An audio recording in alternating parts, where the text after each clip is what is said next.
mu mel ni ci depuis le début ni ko sunu mbokk daaw da waxee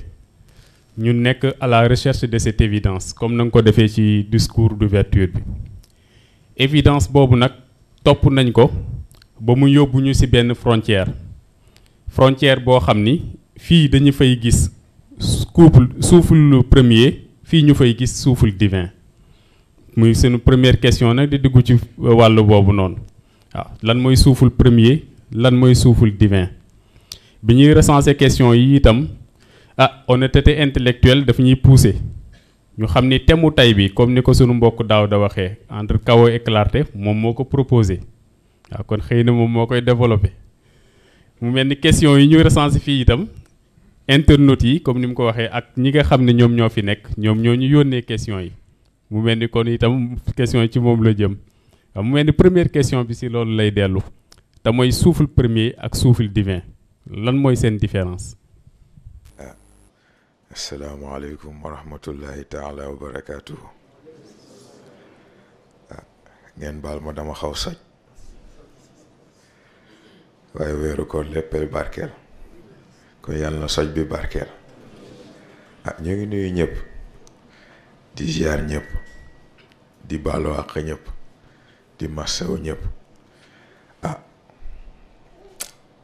question bi de question bu am solo la waaye yaakaar naa indi woon nañ ko sax souffle premier mooy origine lépp luy jëriñ lépp luy baax lépp luy dox lépp luy fonctionner tout court ci souffle premier boobu lay jóge moo xam Big Bang la ak atome yeeg yëpp ci loolu la ñuy dellu seen fonctionnement yooyu yëpp ndax xam nga bu ñu nee énergie waxuma sax ci cadre beneen mais ci cadre physique rek mais il faut mu am origine bu ñu nee origine bi Big Bang la origine bi Big Bang bi lan la noonu nga koy toppee rek boo demee ba ci point final bi souffle premier bi nga fay fekk ndax fonctionnement yooyu yëpp mooy caabi ci boo dugalee sa caabi ci sa oto taal souffle premier bi loolu lay symboliser mais bu ñu garder même analogie boobu kon souffle divin noo koy déggee te mooy boo taalee oto bi ba pare li tax fumée d'échappement di am c'est parce que mélange air ak essence jot na am ba moteur bi taal ko mën a fonctionner moo tax fumée d'échappement bi di am gis nga loolooy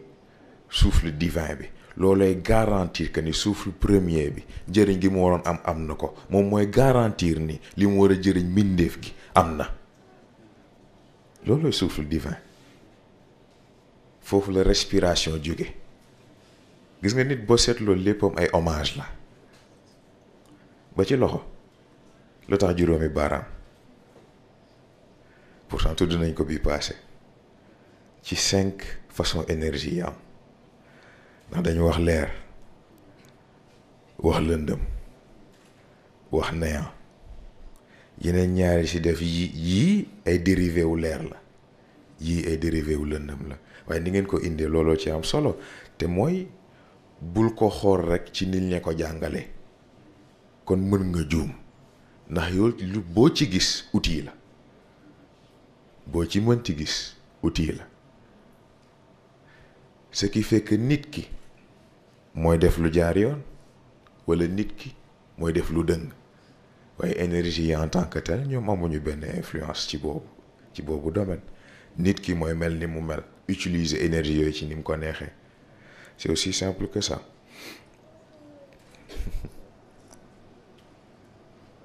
mu mel ni am na solo. dugg nañ sax ci maniement des énergies dinañ ci ñëwaat ci façon bu gën a yaatu. incha allah. waaye am na bokk mu poser question. ne alastu bi rabbukum bi ñu koy wax. ba ruux daal di tontu ne balaa ruux yi tontu. mu ne foofu ndax ruux day wane ni dafa mën a am kàddu pour mën a wax. wala dafa mën di dégg ak yu ni mel maanaam réponse bi mu joxe. comment ça s'est opéré. ruux du tontu ndax moomul question bi ruux du tontu ndax moomul question bi ruux ci yàlla lu jóge soxlawul wax ndax léppam jox na ko yàlla bu yàgg te sax daf ko mësta moom ba koy joxewaat. kon ban entité moo tontu. ah waaw kay. gis nga foofu la yàlla doon na te yitte mais yitte ci ban anam ndax xam nga alastu bi rabbikum dañuy juum ci niñ koy firé alastu bi rabbikum boo ko bëggee dégg danga koy firé ba xam nangul ngeen seen bopp ki gën ci yéen lim leen tëral noonu rek nga koy déggee waaye yitte bi fan la nekk ndax ñu wax ko boo ko xoolee ci logique tey à tête reposée mën na yomb waaye ci circonstance yooyu ndax sa bopp xaju fa tàppale xaju fa kon foofu yittey volonté foofu la tàmbalee ñi nga xam ne ñoom teel nañ def seen choix teel a nangu li ñu war a nangu waaye man foofu sew-sew bi ma gis lenn la ñi nga xam ni wax nañ balaa te seen baat jógul kenn déggu leen et pourtant mu ngi dëgg ci ñoom ak ñi wax balaa te yàlla xam ne ni booba spectacle baa leen daaneel nan lañ leen di départager ndax foofu am na koo xam ni yàlla laaj ko mu tontu xaraamal na ko boppam ndax boroomam moom lu mu ko teg mu jël kon nag mu war a tontu sax musiba la ci moom kon sañ tangaan am na koo xam ni gis na ñëpp ni balaa ah foog mu wax ndax wóoru ko ba xam luy jëriñ la wala luy gaañ te loolu boo xoolee ci phénomène psychologique boo xoolee psychologie de groupe ci nga koy comprendre nit bu nekkee ci groupe ci foule du xalaat dafay réagir bu gisee ñeneen ñi def rek mu def c'est l'action d'abord la pensée ensuite moo tax dañuy def li ñuy def ba pare ne ah nekk def nañ ñombe wala ah nekk li ñu def jaaduwul waaye jàll na ba pare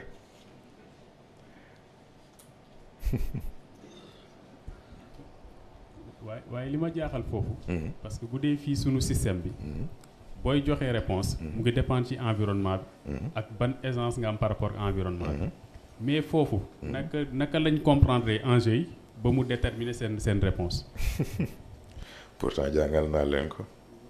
yàlla ko juddu xam nga ko ruux ya fa nekk lu ñu bees xam nañ yàlla kon nag foofu problème mu conversation la rek waaye fii filtre yi dafa bëri moo tax bu kàddu jibee balaa réponse di am lu bëri mën na fee jaar moo tax xëy na connexion bi du dagg waaye est-ce que nit ki yàlla buy wax ak moom ca na mu toll pas ca na mu bëgg a toll ca na mu toll ba yàlla di wax ak moom est-ce que moom boobu dégg na ko bay mën a tontu moom it loola jar a bàyyi xel